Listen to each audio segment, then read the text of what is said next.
মানুহে ব্যৱহাৰ কৰিব পাৰিব কিন্তু 10 দিন মই অকল খোজ কাঢ়াৰ কাৰণে দিম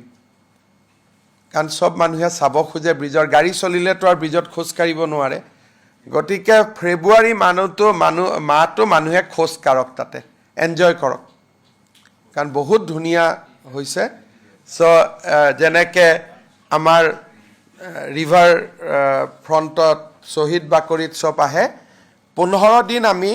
তাতে মানুহক দিম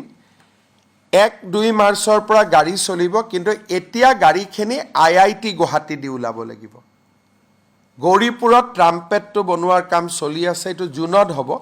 গতিকে জুনলৈকে অলপ বেকাকৈ হাইৱেত উঠিব লাগিব এই ব্ৰিজখন দি আমি উঠিব লাগে গৌৰীপুৰত কিন্তু জুনলৈকে আমি উঠিম আইআইটি গুৱাহাটীৰ ৰাস্তাটো জয়েন হৈছে কিন্তু জুনৰ পৰা আমি উঠিম আৰু এই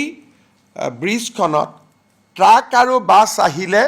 ফাইন দিব মানে কি টোল দিব লাগিব টোলটো অলপ ডাঙৰ হ'ব আমি ট্ৰাক আৰু বাছ অহাটো বিচৰা নাই কাৰণ নহলে এই গোটেই ফেন্সি বজাৰখন চক কৰি দিব সেইকাৰণে কিন্তু গাড়ী মটৰ স্কুটাৰ মটৰচাইকেল সাইকেল কতো টোল নালাগে ইট ইজ এ ফ্ৰী